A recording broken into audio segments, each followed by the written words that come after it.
the Soulfire Sessions. I'm Cristina Easterling, and I'll be your host today. We're really excited to have you here for our Money Matters for Real People series. Our first one is today, and we have Josh Montanez with us, and he is a financial advisor, a wealth advisor, and we're really excited to talk about mindset with him. Josh, thank you so much for being here. We're excited to have this conversation. Anything you want to say to our listeners, or by way of introduction, or the topic, or anything? No, Christina, thank you for having us. We're really excited about the opportunity to be a resource for the community here and talk a little bit about how money matters for a lot of people and the mindset and things that maybe could be helpful for everyone listening within their own personal lives. Awesome. Well, thank you. Josh and I were talking a little bit before we jumped on, and part of my story is that I am very blessed, very fortunate that my father taught me about mindset in a way that I didn't realize he was teaching me about mindset. Maybe not specifically to money. I definitely have a lot of limiting beliefs when it comes to money and things that, you're just told as you're growing up, but definitely with life. And it was before mindset was a buzzword and really something that people talked about. So I'm really excited to share this with others because I know it's been so helpful for me in all my areas of life. And I think sometimes we don't realize that we have mindset and certain patterns and beliefs that limit us as it pertains to wealth management, stewardship, and truly growing long-term wealth. So with that, we'll jump right in. And the first question I have for you is, can you tell us a little bit about how mindset impacts long-term wealth building?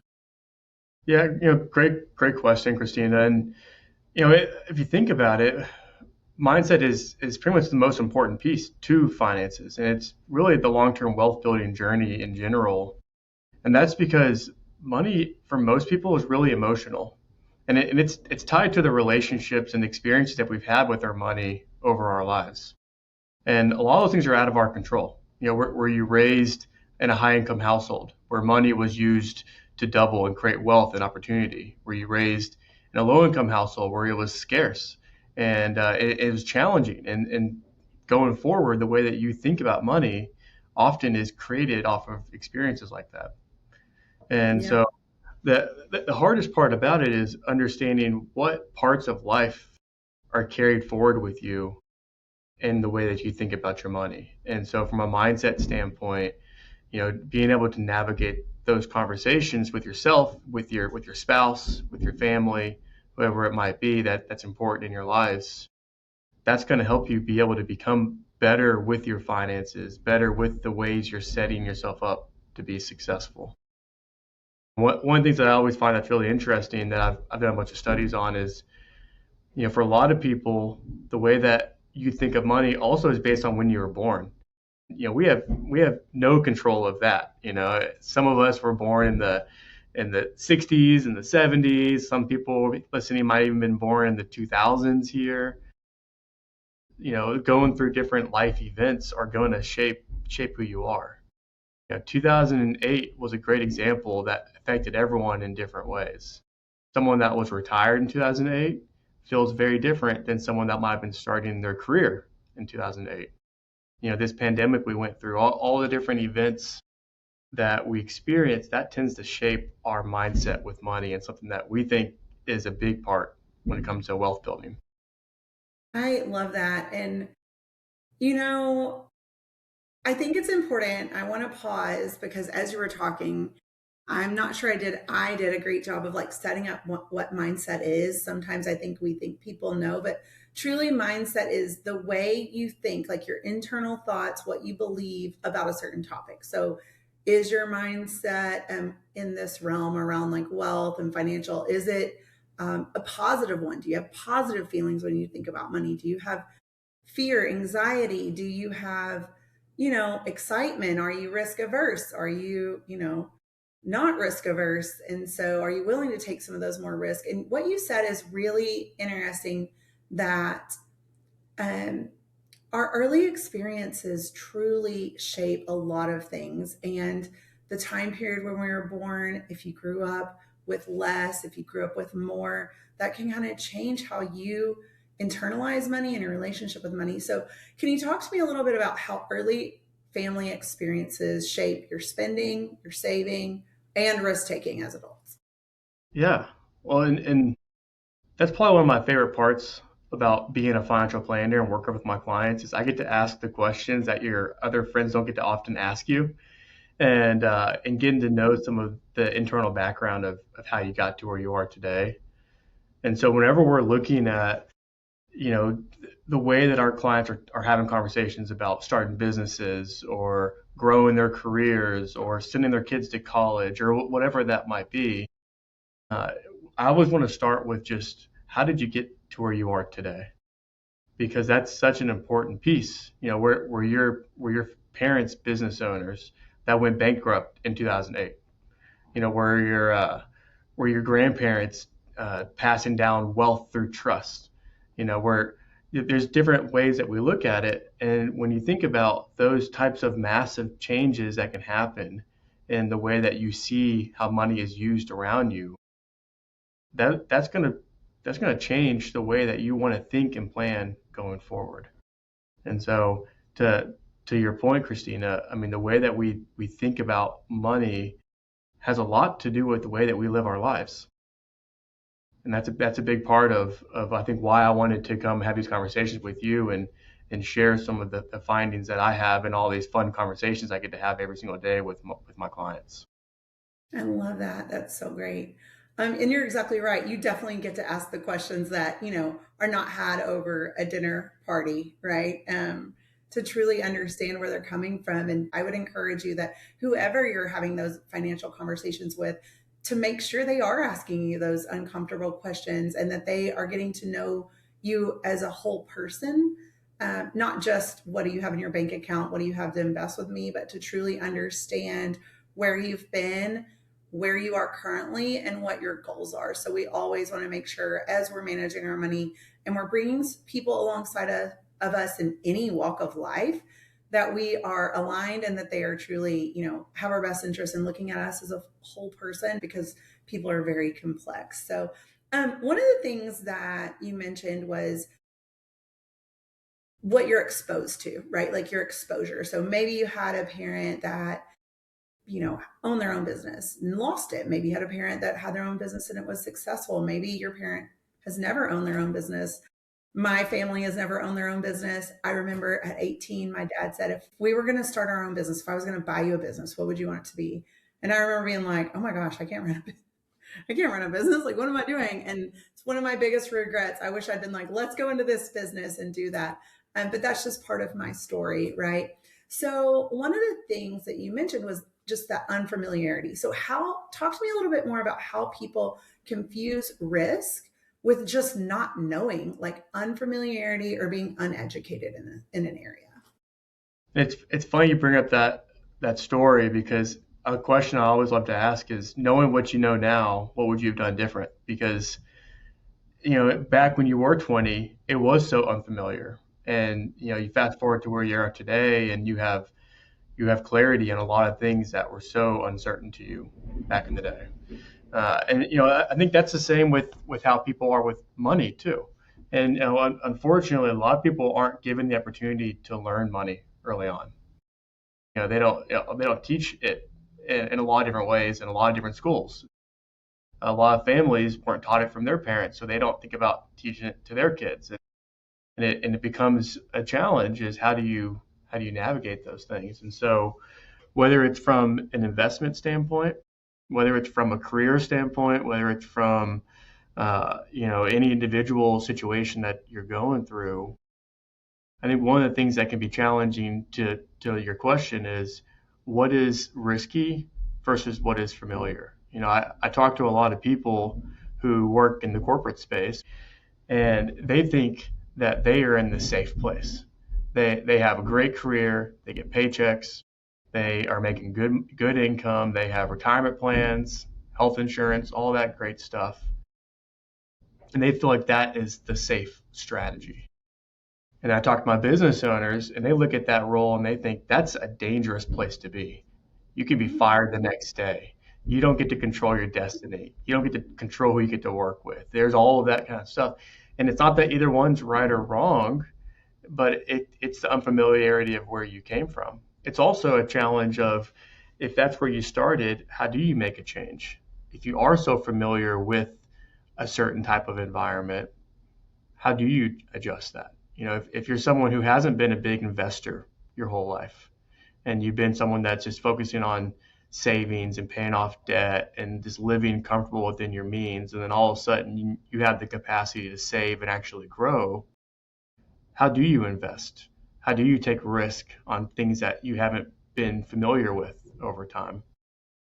And I think the only thing that I always want to stress is making sure that you recognize that a lot of times it's not the risk, it's the unfamiliarity to it.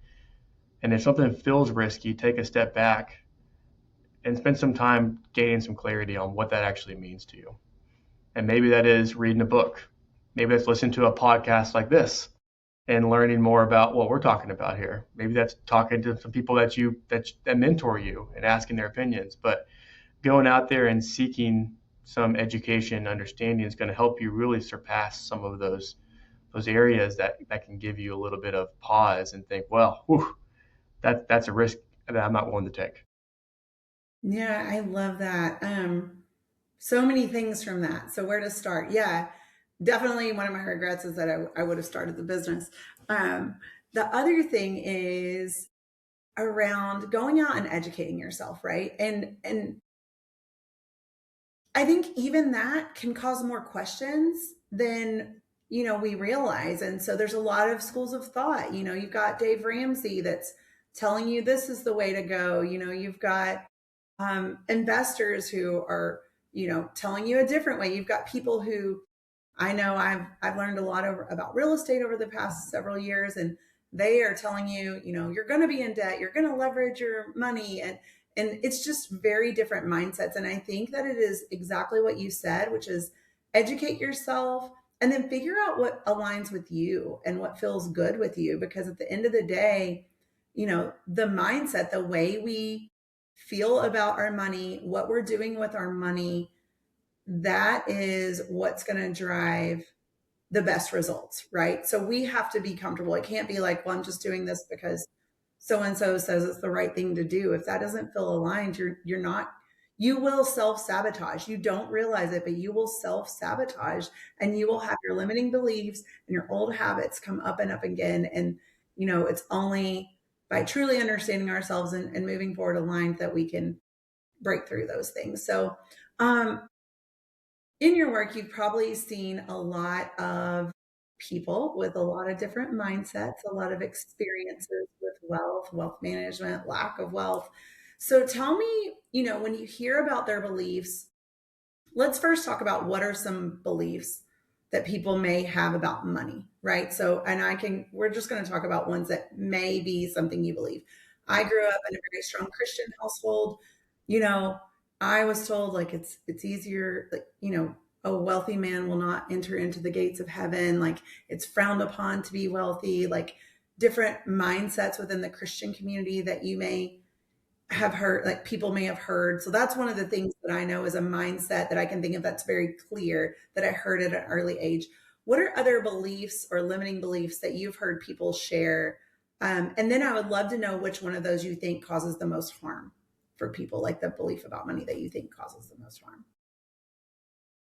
Yeah, I think one of the big self-limiting beliefs that we often find is uh, people are scared to move forward because it doesn't feel perfect. Like they don't have it figured out, and that's in a lot of different ways. But the big thing is whatever you decide, and this is with anything, but especially holds true in the world of financial planning. Is once you feel like you figured it all out, it's going to all change anyways. And from a from a personal experience, even myself, I always had this mindset of I want to plan knowing that my plans are not going to go to plan. I want to plan recognizing that along the way I'm going to be evolving, not just financially but emotionally. My opinions are going to change. Often what I find is even for myself, the way that I think about things are different today than they were when I was 20 years old, 25 years old, 30 years old. And I'm sure when I'm 70 and 80 years old, I'm going to be in a totally different world in the way that I think about things. And that could be economically, politically, it could be culturally, it could be, who knows what that's going to be like. And that often can be evolved because of the experiences that I was created over time. But that doesn't mean that I have to wait. It doesn't mean that I have to wait and say, well, let's figure it out and then I'll move forward. I think it's important to continue to focus on where you are today and do the best that you can. And also to realize that everyone's on their own path. You don't have to do what other people are doing. I think that's a really important thing too. Just because someone says, "Oh, you should have bought that investment. You should go buy that XYZ, or you should go do that," doesn't mean that you should do that. I think it's important to also develop that relationship with what is important to you and spend your time there. And if you can work in that world, that's going to be what's going to really create high levels of success that will compound over time while you are growing and evolving into who you become down the road. Absolutely. I love that. What are some of the most common money stories that people carry with them that you've heard? So this one's going to be one that I think we're all going to tell our grandkids one day. I actually had someone tell me this the other day, and I thought, man, that's such a powerful thought. And this was a guy that works in the investment space. He works for one of the biggest investment firms in the country. You know, crazy amounts of money. Probably manages a lot of the money that the people are listening here. And he was saying if you would have gone back in December of 2019 and you told them the story of what happened over the next 5 years, and then you finished with, do you think you would have invested? So, if you knew in 2019 that we were going to run into a pandemic, and you knew that mortgages were going to go from 4% at the time to up to almost 8%, and you knew that inflation was going to jump to 7, and you knew there was going to be some wars that break out, and you knew that unemployment was going to get so bad that roughly 4 out of every 25 people that you've ever met will have lost their job. If you knew that stuff was going to happen over the next 5 years, and you knew that the market was going to go crazy, would you have invested right then, or would you have moved to the Right. sideline and said, "Hey, let's take a break and wait for things to calm down"? And for most people, if you would have had that story and you had the ability to look ahead, you would have been like, "No, definitely not. That's a terrible idea.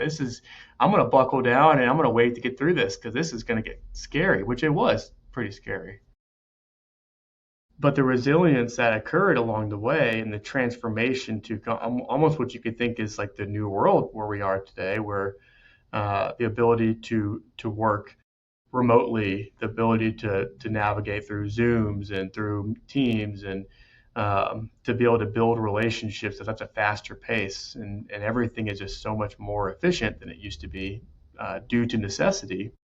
The market averaged almost 15% year over year over that period of time, which is one of the best markets in the history of the modern economy.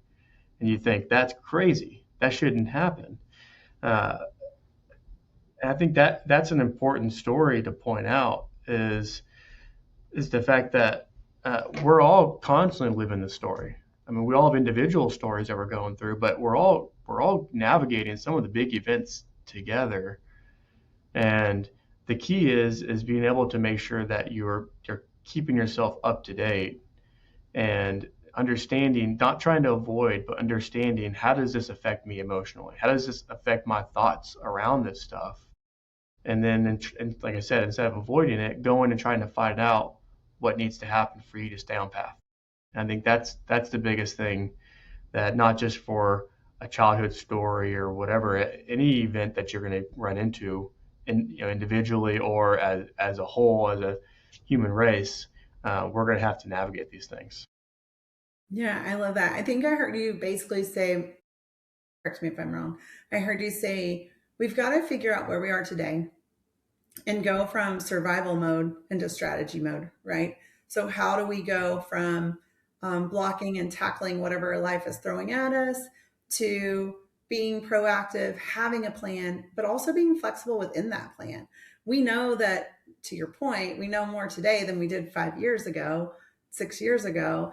And so we're going to learn and grow, and we live in a world that grows and changes, and we may or may not can predict some of those changes, right? And so, how do we get comfortable with the uncomfortable? How do we put a strategy in place that we are able to stick to? And I think one of the big things is, how do we bring people alongside us that are going to help us along those goals, right? So, like where I am in life, I'm, trying to get my 90 plus grams of protein and walk every day and drink my 3 liters of water and whatever, all the other things that I'm trying to do, get some weightlifting in, manage my kids, getting them to school, making sure we're prepared for driving and college and all the things.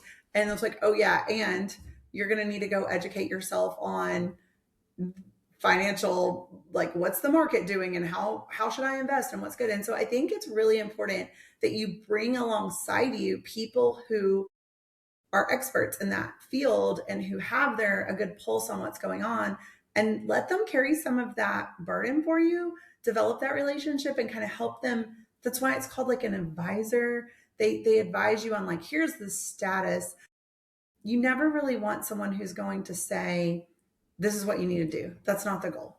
Like, that is just definitely not the goal. You want them to say, here's where we are. This is what you've told me in the past is your strategy.